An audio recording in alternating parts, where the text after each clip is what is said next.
Hi everybody, welcome to another Read Alouds with Monty. I'm Mrs. Yorinda, and of course this is my trusty sidekick. We are back on this beautiful Wednesday to read you a story, and after the story we'll be doing a really fun craft. This week my class is learning about farm animals, so I thought I would read you this fun story called The Big Red Barn. You may have heard it before. It's a really great story. And then afterwards, like I said, we'll be doing a little activity depending on if your parents have those supplies at home. And we'll talk about all that after the story's finished. All right, let's get ready to sing our two songs. Here we go. These are my glasses. This is my book. I put on my glasses and open up my book. Then I read, and I look. Then I take off my glasses and think about my book. The author wrote the book. The author wrote the book. Hi-ho the dairy-o, the author wrote the book. The illustrator drew the pictures. The illustrator drew the pictures. Hi-ho the dairy-o, the illustrator drew the pictures. All right, do you remember what this is called? Great, that's called the front cover. What about this? Nice work, that's a spine. What about this? Good work, back cover. And when I open up my book, what is this page called?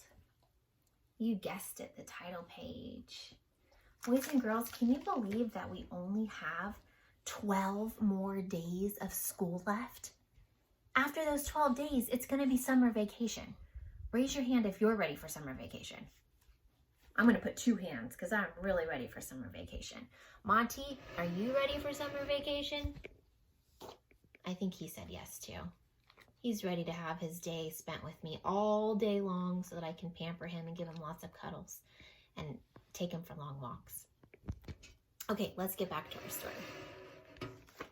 The Big Red Barn. This story was written by Margaret Wise Brown, and the pictures are by Felicia Bond.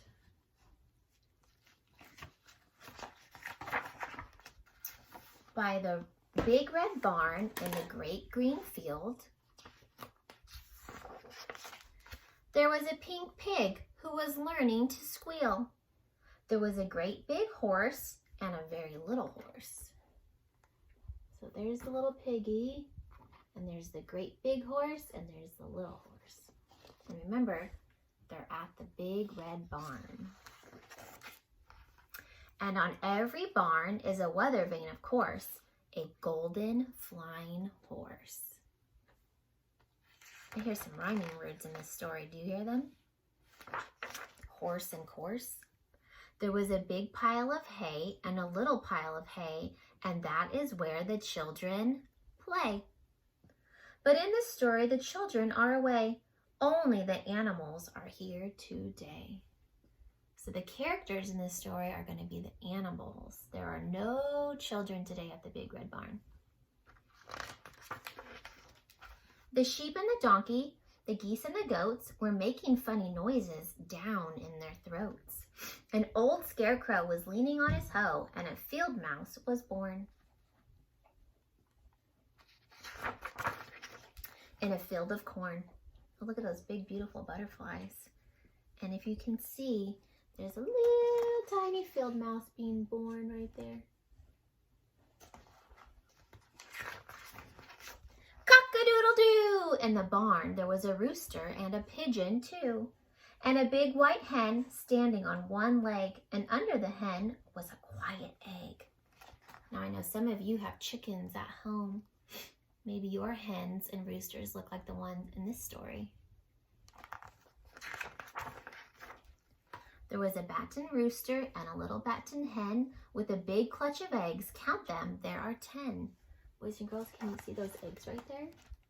Let's see if we can skip count them by twos. Here we go.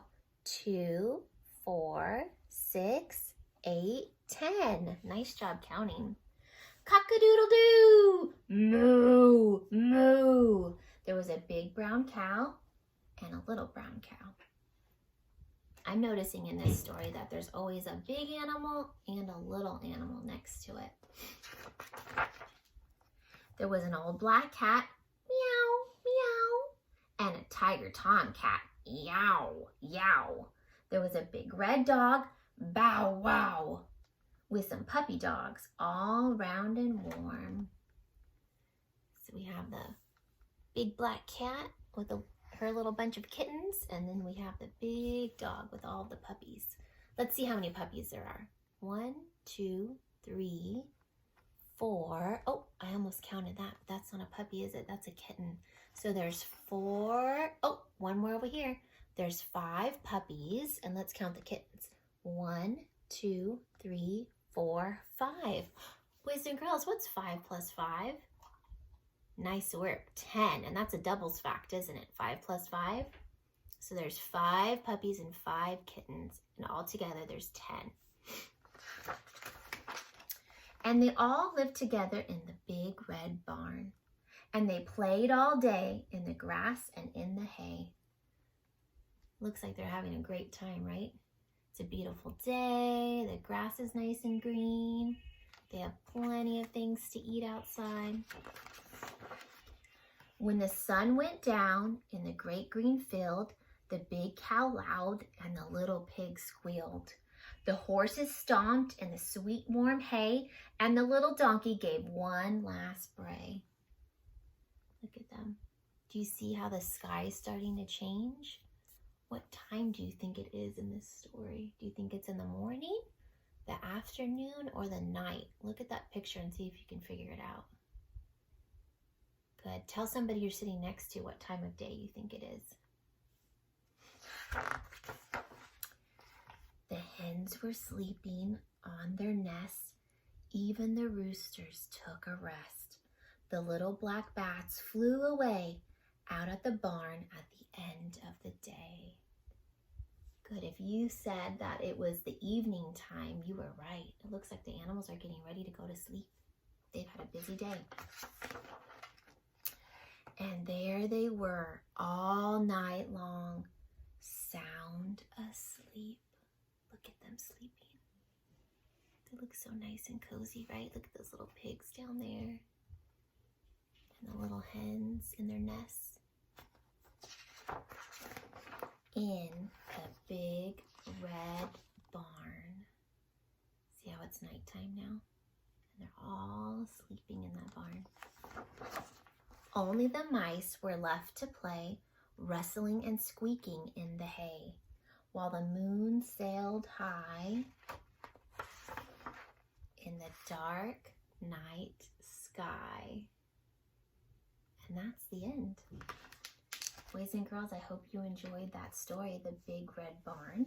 Up next, we're going to be doing our craft. And remember, you can pause the video at any time. So I'm going to give you some time to look for the materials. I'm going to head to my kitchen first and tell your parents exactly what you'll need to do this fun activity. Stay tuned. All right, everybody, so I decided to take you outside since my husband's on a conference call so that we could put together a farm-themed sensory table. Now, sensory tables are not just for toddlers. Kids of all ages love sensory tables, trust me. I have one set up in my classroom, and anytime the 3rd or 4th graders come in, they head straight for it. So if you're thinking that your child is too old, trust me, you're never too old for a sensory table.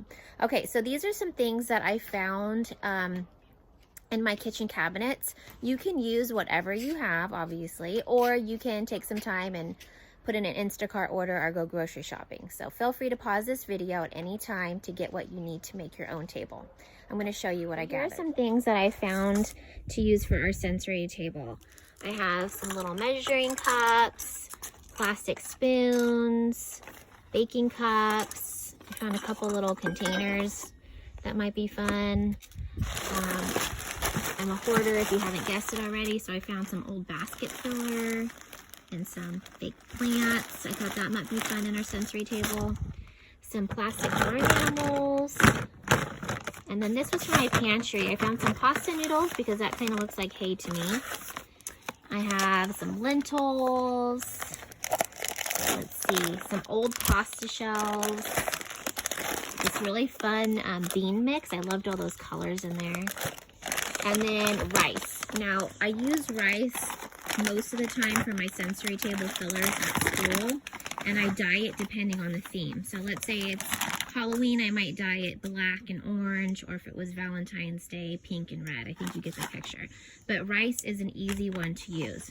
And then I just found a plastic container in my garage. You can use any size. Obviously, the bigger the better, because then you'll have more space for all those cool things outside. So let's get started.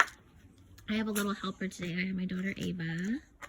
All right, so Ava, why don't you grab some of this basket filler and stick it inside of the plastic container. Maybe we'll do half. Okay, so she's just gonna put half of that in there. And again, the more texture, the better. Nice job, Ava. Perfect. Okay, and then we'll use some of these pantry items.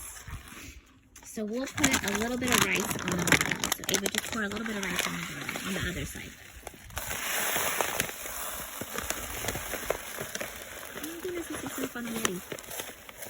Okay, I think that's good. Perfect. And look at that. It makes you already just want to get your hands in there and touch it and crunch it around. Trust me, parents like sensory tables too. If you're feeling stressed out, just pull out your kid's sensory table. Okay, so now let's add in these lentils. Are they already open? I'm gonna pause you really fast so I can open. So my daughter was really quick. She already put the lentils in. You can see that. Now she's just gonna pour some of that macaroni pasta in there. Go ahead and pour the whole thing. Oh my goodness, guys, look at that. How fun is that already? And it doesn't even have animals in it yet. Okay, I think we'll save some of this other stuff for later. So let's add in some of this pasta that kind of looks like hay. So go ahead and grab the pasta. All of it? You can just grab a handful and then break it in half. Okay. So it's not so long. Look at her go. Nice. Doesn't it kind of look like hay?